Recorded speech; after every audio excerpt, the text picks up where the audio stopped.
Thank you very much. I'm going to introduce Jeff Kenney. Jeff is the Culver Academies Museum and Archives manager, and he is an accomplished historian. And he's got a great presentation today on Culver at the movies. And when he's done, we'll have time for questions. And congratulations to the Reese. Of course, it just reopened, which I think is what drove all this interest in Hollywood and movies and all that this fall. But that's obviously just a huge accomplishment. And I will add that Culver has had a handful of theaters over the years besides that one, the one that's on Lake Shore, which a lot of people for much of its existence would know as the El Rancho. It was operated by Everett Hosel, whose daughter and her family actually ran the Reese for many years, as probably most of you know, in the 80s, and I don't know the full era. But Culver also had the Home Theater, which is where Cafe Max is today, and that operated in the 20s and 30s. In fact, my grandmother, great aunt, great grandfather were involved in running it. My great aunt sold peanuts there to raise money for her first nurse's uniform. Theater, again, was a much smaller downtown theater, mostly silent. Well, everything was silent up until about 1929 when we got sound films. And so I know my grandmother played piano. Her maiden name was Werner, so the Werner family. He was a jeweler upstairs above Cafe Max. So what is today Cafe Max and that little row of stores in downtown. Oh, Culver at the movies. All right, everybody jump in.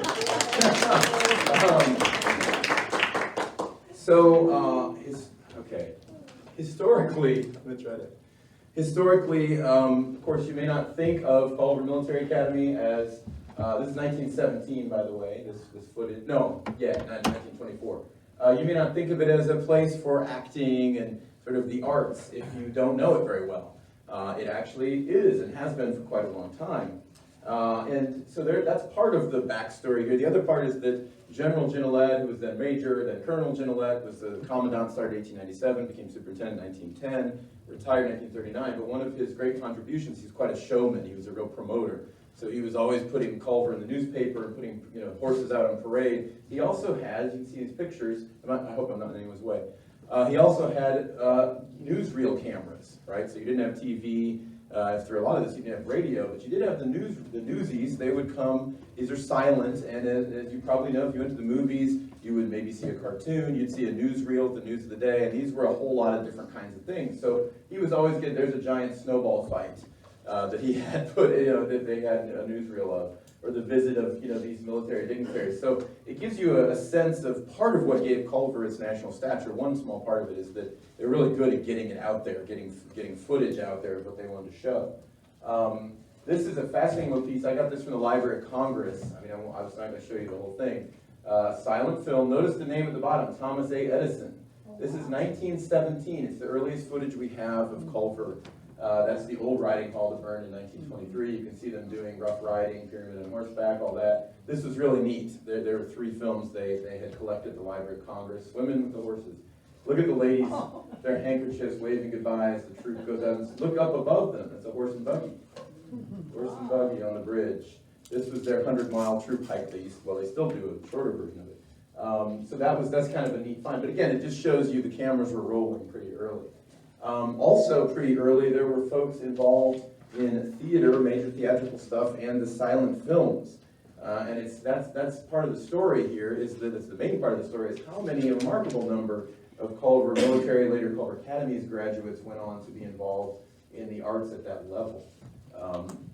The one early sort of version of Culver on the big screen, the silver screen, was this one, this novel, The House of a Thousand Candles, written by Indianapolis author Meredith Nicholson. He's an unknown today, but he's one of the big 3 of Hoosier authors, along with Booth Tarkington, James Wickham Riley. This was the best-selling novel in America in 1906, published in 1905. There were 3 movies made of it, and the closest one, really the only one that even really tried to be close to the book, was called The House of a Thousand Candles. Came out in 1917, and you can see in this letter he wrote to the Culver High School yearbook in 1930, the towers of the Academy wore a sufficiently medieval air, and I used winter scenes to create the atmosphere. So in the book, in the movie, Culver Academy is depicted. It's changed to an Episcopal girls' school, but it is actually the first sort of big screen appearance of Lake Maxinkuckee and Culver, if you will. By 1927, Hollywood was coming to Culver in person to shoot a movie called Prep and Pep. So this is a silent movie that is today on the lost list, meaning there are a lot of films that were made, if you know about this, before safety film came out in the 1930s. The chemical used to produce film, whether it was still photography or movies, had a lot of nitrate in it. And nitrate does what? Burns and explodes, right? So a lot of Hollywood studios had fires, a lot of film vaults had fires. I can tell you from experience, old nitrate negatives corrode photos and turn them into dust really rapidly. We've dealt with that in some of our materials.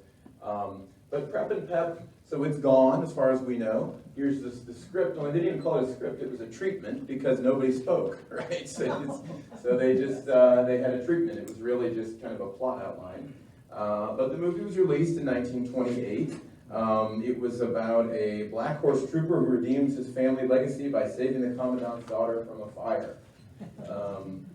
And it was kind of a big deal that this thing went out all over the country. But it did receive pretty lukewarm reviews, to put it mildly. It was not a well-reviewed movie. And a lot of Culver graduates apparently said it portrayed life at the school as way too soft. So, but it's kind of neat to see it. You can, if you're familiar, if you've been to campus, that recreation building there on the left where they shot that scene has not changed much since they filmed it. And you can just see other facets of campus. I got ahead of myself, but kind of just an interesting thing. We had virtually no pictures from this movie and found a box of them really damaged by nitrate. I actually had to put them into steam to get them to separate so I could scan them. So these pictures, we have about 25 pictures, that's all we've got left of the movie. It's kind of interesting. Another interesting, so the next really interesting development in terms of Hollywood movies is an early directorial film for William Wyler. William Wyler is going to go on to direct, of course, Ben-Hur in the late 1950s with Charlton Heston, the most award-winning film of all time for many, many years. I think it's competing with the Titanic and a few other movies since then. But a couple of interesting points about that. Ben-Hur, as you may have heard me say before, was partly written on the shores of Lake Maxinkuckee in a house that's still standing on 18th Road, the old Allegheny Hotel. So that's kind of neat. I doubt if William Wyler knew that. This is the Hollywood crew there. There's Wyler at the right, and on the left is Colonel Rosso, as I mentioned, the head of the Black Horse Troop, Commandant of Cadets, quite a storyteller and a showman himself. So he was the advisor for the movie Tom Brown of Culver. It was originally going to be called Son of the Legion. It was developed in 1931 and shot in 31, and then they did some reshoots in 32, and kind of, morphed it a little bit and changed it to Tom Brown of Culver. That title, by the way, comes from the name of the lead actor. He was a teen actor at the time. First actor, I believe, to play Gilbert Blythe in Anne of Green Gables. He was a teen actor named Tom Brown. Interesting tidbit that I may forget if I don't mention it. In the movie, there's a lead character who is shell-shocked after World War I and has a close relationship with Tom Brown. The actual actor, Tom Brown, volunteered to serve in World War II, was a paratrooper, saw some really brutal combat, and was we now call that PTSD. He came back shell-shocked from World War II. I talked to his son some years ago about this, and he eventually conquered his kind of demons from that, but it was kind of strange that his story followed a little bit of the movie's plot. So you can imagine the excitement in 1931. There they are filming near the riding hall. This is a Universal Studios picture. Oh, wow.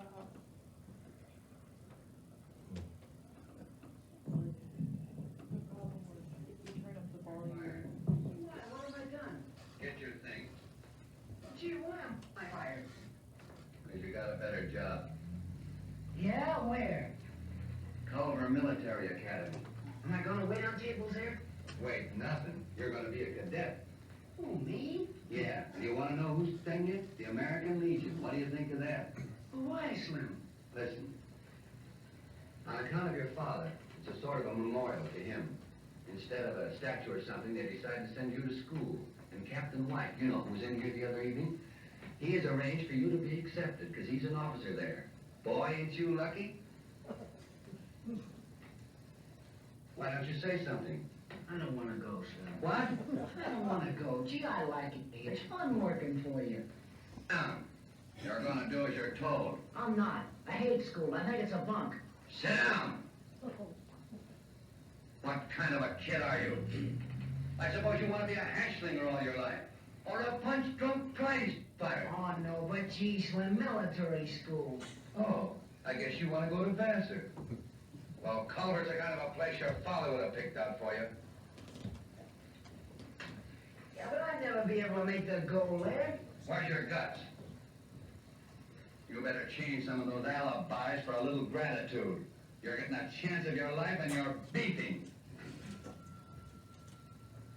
So you can see Tom there is not too excited about going to Culver. I don't think he filled out that application with much gusto.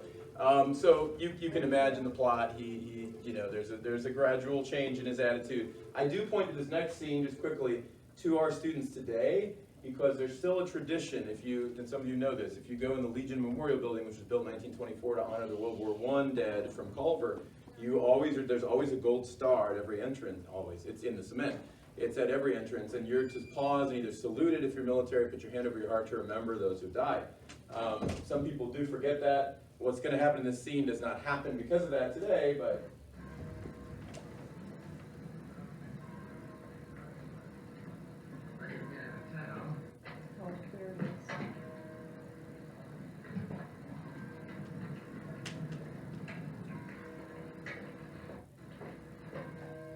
Hey, where do you think you're going? What? Don't you know enough to salute the gold star? Maybe I don't. Maybe I don't feel like it. What's it to you? Listen, Brown. We salute that star because it means something to us. That's Memorial Hall. You don't tell me. And are the pictures of the Culver men who were killed in the war. Well, what about it? My father's picture's in there. You're just the kind of a guy who would be proud because they killed him.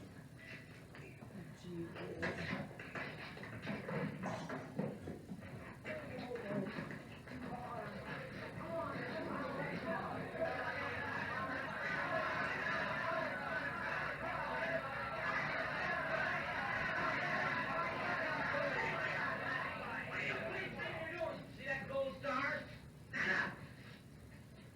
Who started this? I did, sir. No, I did. Sir, put her on that. I did, sir, and I can finish. Don't use that tone of voice to me, Brown. Stand at attention. Put in your chin. Shoulders back. Who do you think you are? Call a plea meeting in our room tonight, John. There'll be a meeting for the police with E Company in our room at 8 o'clock. Now get that. Heads. Up. so I believe that's Colonel Ginolette going by, and that's the lake. So this whole film was shot actually on campus. Wow. which is pretty neat. Released in 1932, and did pretty well. It got pretty good reviews. So you know, Tom Brown was. It's worth seeing. Now, I just might add, this and the other one I'm going to reference they're not available on DVD or streaming or anything like that. If you're really dying to see them, I might know where you can do that, but they're not commercially released. For some reason, the film was reshot basically scene by scene in 1939 or for 1939 with Jackie Cooper as the lead. And a lot of you will remember Jackie Cooper. You know, he certainly was a big child star and a teen heartthrob, and people of my generation remember him in the Superman movies and all that. But you know, it was retitled The Spirit of Culver, and frankly, it's a little bit better made movie, but unfortunately, it wasn't shot in Culver. It was shot during the winter, so they just decided they couldn't really manage that, you know, in Culver, Indiana, in the winter. So they shot it in California, which is sort of odd, but you wouldn't know it if you see the movie. They did recycle some Culver campus scenes, but it looks a lot like the campus. They really did a good job of making it look like the campus. I'm going to show you a scene that because of where we are, I have to show you, so hopefully you can hear the dialogue. Well, first the opening and then the dialogue. Freddie Bartholomew.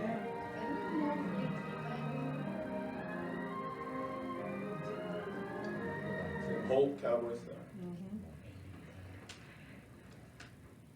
You going to Plymouth? Yeah. Off right here. If you caught it, are you going to Plymouth? Oh, no, I missed that. You fellas only grit. Yeah. We figured to tie into a plane at Plymouth. Think of which way it's going? No, just so smooth. You can grab the silk manifest out of there tonight. Watch out for the cops. Come here. Tom, where are you going? None of your business. You can't run away like this. When tomorrow's commencement. You'll lose everything you've worked for. Oh, I'm fed up playing tiptoes with a bunch of kids. All right, so If you didn't catch it, they're going to Plymouth to hop a train. Watch out for the police. So let the mayor know that the Plymouth police were feared in the 1930s. This is kind of just an interesting sidebar. This is what would become DC Comics. It published the first Superman comic, well, published all Superman comics, Batman. This is a series they had called Movie Comics. This is from 1939, and this is the comic book debut of Gene Autry. So that's kind of fun, and look at what they also threw in there, The Spirit of Culver. There's a comic book adaptation of The Spirit of Culver. Because it's Gene Autry's first, really expensive, so we don't have one. So if you have $800 or $1,000 you want to donate to the museum, we'll buy a copy. But yeah, it's kind of neat. And of course, there was a reference to Tim Holt there in the opening credits for Spirit of Culver. He had just graduated from the Academy in 1936. He was a 36 grad. And he went on, of course, to be, there's a poster of him out here. He went on to be a big cowboy star. He was in a lot of TV shows and movies, especially Westerns. But he's actually in Spirit of Culver. There he is between Jackie Cooper and Freddie Bartholomew. And of course, the Citizen Kane of Disney star Culver filmed movies, Little Savages. So this was shot in the summer of 1913. I was a newspaper editor at the time, so I said 2013. See, I always live 100 years in the past. And that was it was kind of fun because, I mean, I do not watch the Disney Channel. I did not know these people, but it was a pretty significant cast of people who knew that stuff. Noah Lomax played the lead. He's the guy, the little kid in the glasses there. He was in the show The Walking Dead, among others. Aiden Minks, who is the tall one in the middle. Actually, if my kids like the show Cobra Kai. He's on Cobra Kai now. He's in a bunch of Disney Channel shows. Lee Ellen Baker borrowed our kids' booster seat, so I can say that. She's best known for the show Good Luck Charlie on Disney Channel, among a bunch of others. Catherine McNamara, the lead girl, was in the Supergirl show and The Flash and Arrow. So these, there's some significant folks in here, and the comedian Jamie Kennedy, who we'll see in just a second. Please. Straight from the will of Mr. Whitmore. The Culver Library. I, the mayor, Richard Coleman, am to read the first clue on the first year anniversary of Mr. Whitmore's passing. The first clue is as follows. The truly great are remembered by their compassion and generosity to others, not by their accomplishments and awards they receive in their image. Thank you. You might know several faces there. There's Francis Eller. There's me. A lot of extras. Jack Eiselman from Culver was here. Oh, wow. Yeah, Janelle. Jerry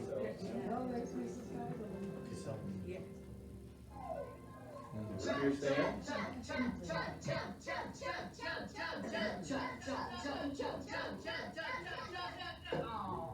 gosh, I'm enjoying nothing. Someone stole a town statue, come on. Billy! That bully kid, the red-haired kid, it's been in a lot of films as well. How to Eat Fried Worms. Oh, wait, this is... That's not real, by the way. I found a clue, I found it! Downtown Culver. Hello, Culver. Daisy Larson here, reporting to you live from the Lake Fest Town Show. 5 minutes to showtime. The challenges are both physical So we don't need and to, intellectual. I mean, Of course, just it's laid out sampling it. for There's the Culver Beach. If you see an orange flag like this, that is the start of a course. There will be an official at each course. There will be absolutely no cheating. Tell me, Mr. Brunson, That's Jamie if we Kennedy. were to the take a look in comedian. your garage, To the right. what would we find there besides your Some of mustache? you may know Adam Gray. I think he's still a police officer. Weed whacker, bottom song. Basic stuff. So, how many have seen the movie? Oh boy, okay. You can actually stream it on Amazon. It took them to 2016 to get it out. It's not a great movie, I mean, to be honest. It's pretty corny, but it's fun. What's interesting, of course, is it's literally set in Culver. They spent about a month filming. The actors had a great time, and the producers and all that. Just kind of a lot of hospitality and all that. So, it's kind of interesting because it's very Culver, but Well, this is proof of how incredible this community is. Last November, I did a story about a movie that was being shot here in Michiana. A massive fire near Edward forced the crew to stop shooting. It ravaged a horse barn. Of course, you probably remember this. Knocked the movie off course. The producers fought to keep this film local, and they did. This is our Michiana. The view is breathtaking. The first time I pulled in and came into the, into the stable area and then saw the arena, we knew right away this is exactly where we wanted to film. Home to one of the largest indoor scholastic riding arenas in the country. We have quite a showplace here. Culver Academies horses have graced inaugural parades and the big screen. Scene 5B, take 1. Action. The film is called Rodeo Girl.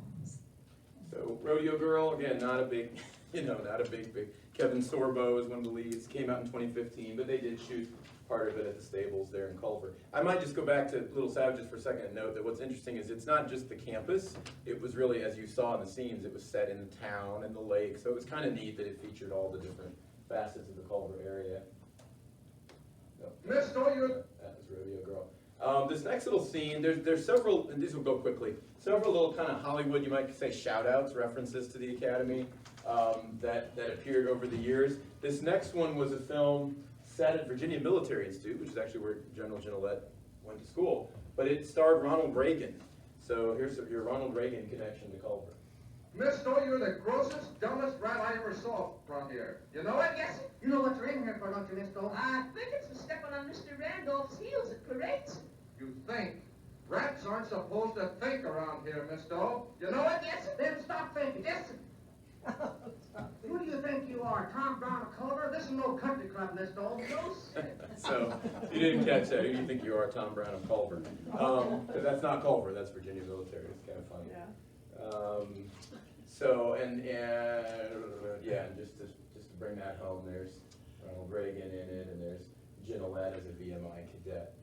This next film came out, and it actually debuted. It was filmed before Pearl Harbor, most of it. They adapted the ending to accommodate Pearl Harbor. It became actually one of the best recruiting tools for the military after Pearl Harbor took place. So it came out late in 1941. But it's kind of a funny series of references here.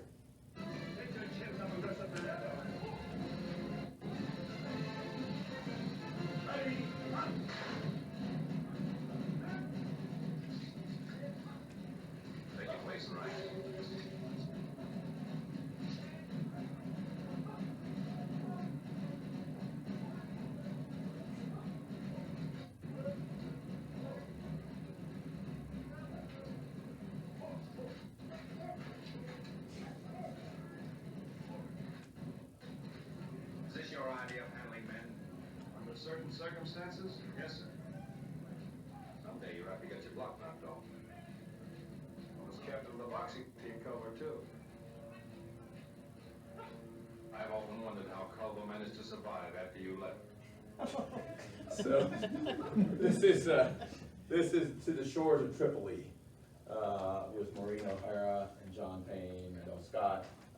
And the character there is kind of a goof off, but he gets better. He references being a captain at Culver throughout the movie, so it's sort of a running joke in the movie. Here she comes. Remember, this is for our side. I've been waiting.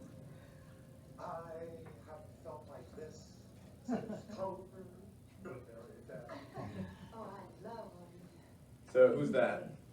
Doris Day, and that guy hasn't felt like this since Culver Military Academy. The story is that when that film was, because it used to be at the Culver Movie Theater, every Saturday afternoon matinee was pretty much oriented towards the cadets who couldn't, that was their one chance to get off campus and see a movie. And it supposedly got pretty loud in there after that line. They had to quiet everybody down. This is my favorite picture of the old El Rancho Theater. That's Everett Hosel standing in front of it in 1942. And you could go see Holiday Inn with Fred Astaire and Bing Crosby for free if you brought some scrap. Because there was a scrap drive going on. So he's standing in front of the old tires and metal and all that from World War II scrap drive.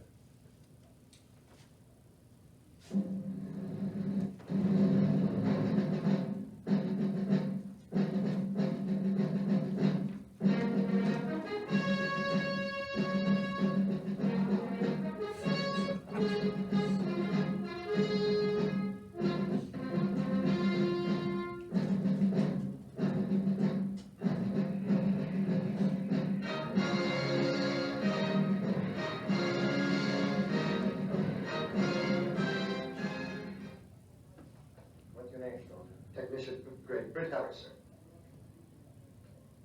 Let's see your Form 20. Yes, sir.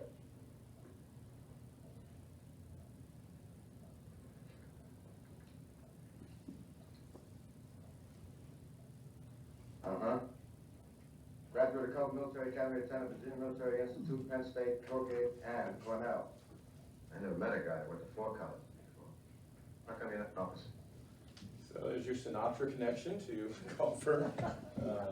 If you didn't hear him mention Culver Military again. Just a quick run through of some pretty notable graduates who went on into Hollywood. 1907 graduate Eugene Pallette, over 240 silent films and sound movies between 1913 and 46, probably best known as Friar Tuck in the Errol Flynn version of Robin Hood. Adolphe Monjou, another class of 1907 grad, usually played the kind of dapper, sophisticated types in films with the likes of Charlie Chaplin and Stanley Cooper, and alongside people like Kirk Douglas, Rudolph Valentino. There he is in Paths of Glory. Red Nichols, the great jazz performer who's depicted in the film The Five Pennies, which is a big hit movie. He actually got kicked out of Culver. He attended in 1919, 1920. No hard feelings. And just, again, some of those weird little oddities. The fact that Ludlow Ogden Smith, who was the first husband of Katharine Hepburn, attended Culver summer schools. He was a summer trooper. And they did divorce in 1934. They married in 38, but they were friends apparently through the rest of their lives. A couple of kind of interesting Tarzan connections. And I'd forgotten about this other one that's on display out here, Denny Miller, who's from Bloomington. But first of all, on the right, nothing to do with Culver, but Elmo Lincoln was a firefighter from Rochester, Indiana. He was the first adult to play Tarzan in any movie in the 1917 movie Tarzan of the Apes. This is just kind of an interesting little story. Ashton Deerholt was a graduate, what year was he? I don't remember his year. He was in silent films, he was in a lot of movies and was a producer. He was a Culver Military Academy graduate, and he became good friends with the creator of Tarzan, Edgar Rice Burroughs. So they partnered on a movie in the 1930s that was supposed to be the true, authentic Tarzan movie, and they filmed it in Guatemala. And Burroughs fell in love with Deerholt's wife, and Deerholt fell in love with the lead. Kind of a sordid, not the best situation, but Edgar Rice Burroughs' creative Tarzan ended up marrying Deerholt's wife. So there's this little bit of Culver connection there. Yeah, so that and the fact that Johnny Weissmuller, who's by far the best known actor to play Tarzan, the great Olympic swimmer, swam in the pool at Culver Military Academy in 1927. He was actually there for the dedication of the recreation building in 1924 as well. So he's been to Culver. And another one that's really, he interacted a lot with the school when he was alive, Joshua Logan, class of 1927. Of course, best known as a Broadway producer involved in, Hollywood, etc.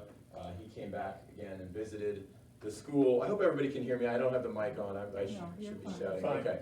He came back and visited the school a number of times and interacted with the students and the theater department and all that. He, he was, I believe his stepmother was from Culver, so he grew up partly in Culver as well. So local folks had some interaction with him. Edmund North, class of 1928. He was an acclaimed screenwriter. He wrote films like The Day the Earth Stood Still, and of course Patton with Francis Ford Coppola. So that won an Academy Award for him. And that movie actually had a 1963 grad named Morgan Paul in it as well. Jonathan Winters, he spent the summer of 1941 as a Culver summer trooper, and then he lied about his age and enlisted in the war at age 17. Ernest Gann, not a household name anymore, but he was a prolific novelist and screenwriter. He wrote mostly about aviation. This is supposed to be one of his films, The High and the Mighty, with John Wayne in it. He was a 1930 grad. Walter Burr, nobody knows his face and name, but he was in, how many did they say? Over 2,000 half hours of animation where he voiced characters in shows like Yogi Bear, Scooby-Doo, Transformers, G.I. Joe. So if you've watched cartoons for the last 50 plus years, you've heard Walter Burr's voice many times. Actually spoken to his wife, very nice lady. When I was at Culver Military Academy, I needed an extra hour to graduate, and my friend Perry Warren Fisk said, "Why don't you take dramatics?" I thought all those people were a bunch of weirdos. So then he said, "There's no homework." I'm Hal Holbrook, I'm an actor. Al Holbrook, if you didn't recognize him, Academy Award-winning actor, best known for Mark Twain Tonight, which he performed several times on stage down at Culver. He was a 1942 grad. He was another one who really paid a lot of tribute to his experience at the Academy. As you saw there, that's the Screen Actors Guild Awards of 2015, but he's done that in a number of interviews. This wonderful quote, "There are places on this campus where I've lived and died, and out of that I got me." So his work in theater, his work in acting began in the theater program at Culver Military Academy. And he, again, he visited in, 2015 was his last visit, I believe. And he performed Mark Twain Tonight one more time. The students serenaded him on stage with the Culver song, kind of a neat thing. We have his makeup kit at the museum that his people sent that he used to perform Mark Twain Tonight at Culver. So 1963 produced a lot of Hollywood relevant grads. Morgan Paul, we mentioned, his role in Patton. He was involved in the film Blade Runner, among many others. David Hayward, probably best known for the Robert Altman film Nashville. Robert Altman did the movie MASH as well. And of course, Eugene Siskel. Most of us remember Siskel and Ebert at the movies. He was a Chicago film critic along with Roger Ebert, and he was a 63 graduate who came back and visited several times as well. Another little tangential connection, of the 5 Medal of Honor recipients to graduate from the Academy, the only one from the Vietnam War was this Gordon Yintema. So we sort of see him regularly on campus in his picture there in honoring that. But his mother is actually she was a math teacher on whom the movie Mr. Holland's Opus was based. So of all things, right? Just kind of one of those weird little coincidences. She was a math teacher in Holland, Michigan in the 1960s. So again, more recent graduates, the class of 1988, Miguel Rodarte. His movies include Border Run with Sharon Stone, numerous TV series appearances in top Spanish language comedy, The Heroes of the North. So he's a star in his own right. 3, just to mention 3, Culver Girls Academy graduates, 4. Catherine Lingenfelter, class of 92, is involved in writing and production, including HBO's Westworld. Marisha Mukherjee, class of 2002, is a television writer, producer, and director. Haley Swindoll, she was of the Steinbrenner family, class of 04, has performed in Carnegie Hall, a number of off-Broadway productions, and Emmy award-winning TV series. Is in Jekyll and Hyde on Broadway. And Casey Hermanson, her mother was actually a school nurse down at Culver.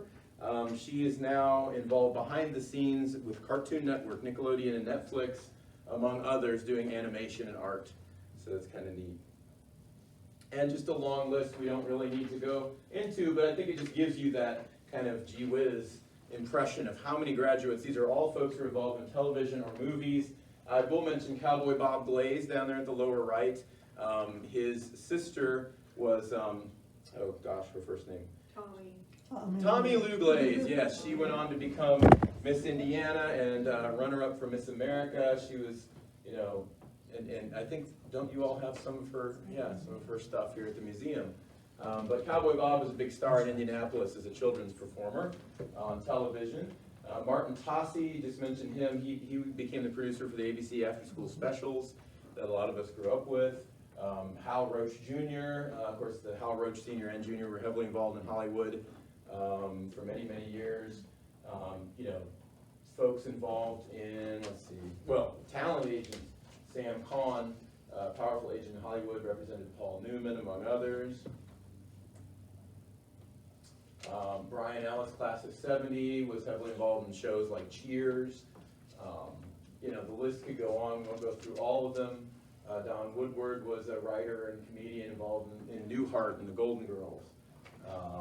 Shannon Mosley is a recent graduate, class of 94, who's been involved in a lot of television and modeling and whatnot. So Again, that's a lot just to take in, and you can dig deeper if you want. We do have a series of videos on this topic.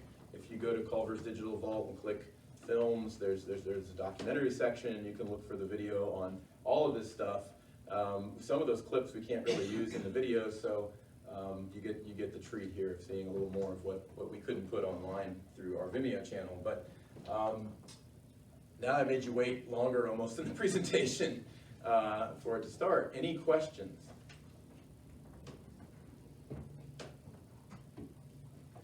Not a question. Okay. But Jonathan Winters was on Johnny Carson and talked about his summer at the Academy and the Troop. Ah, see, we need to get that clip. Yeah. We'll incorporate that into the next time. No, that's cool. I didn't know that. That's interesting. Actually, Hal Holbrook does an interview on YouTube where he goes into a lot of detail about his Culver time, including how he would climb up in the ceiling of his barrack and scare kids by making scary noises. It's kind of funny.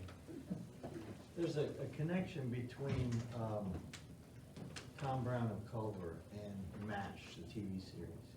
Okay. Are you? I'm not familiar. Gene Reynolds was part of that movie. Okay. He's also producer or director from MASH. Jackie Cooper was also a director of MASH episodes. Of a MASH episode. And I believe Bartholomew was the son of a movie guy. So Bartholomew was an actual cadet, right? No. In fact, he's British. So they had to create a sort of side story on what is he doing in Culver, Indiana, if he could be at a British boarding school or whatever. But it was that his father was killed in the war. Yeah, there's a real interesting synergy between the television series MASH and that movie. So I thought you might say Tom Brown himself was on it, which wouldn't shock me because so many people were on it, A, and B, it was a very interesting talk to Tom's son, Chris. And I'd like to write an article about it sometime, just because he said, his dad, I don't think he would mind me saying, his dad battled alcoholism when he got back from the war for many years and finally beat it. And so they were able to work together on a number of TV productions, but he got involved he was in soap operas. He was just kind of a character actor in a lot of shows once he got over his PTSD. And so he kind of got to live, he died in the 90s, I think. But he did get to kind of have a good ending to his story, if you will. But that's interesting about MASH. Now I had the name and I lost it. Jenny, who's talking? I was looking up Tom Brown, sorry. Jenny Mitchell? Was he an instructor or was he acting? Mitzel was an instructor. Okay. Well, he was a staff member. Okay. Yeah.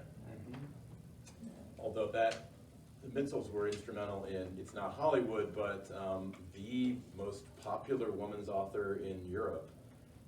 Now Susan Lewis, she's just a very, she came to Culver about 5-6 years ago and wrote a novel set in Culver. Weirdly enough, it had the chief romantic lead was the Culver Citizen newspaper editor, but it was obviously a loose interpretation of, but she was neat, and so that was a best-selling book in the UK for about a week or two. It was the best-selling book. Wasn't Cameron Mitchell Chan's brother? Yes, he was involved. That's what you're thinking of. Yeah. Because he used the name Mitchell, not Mitzel. Right.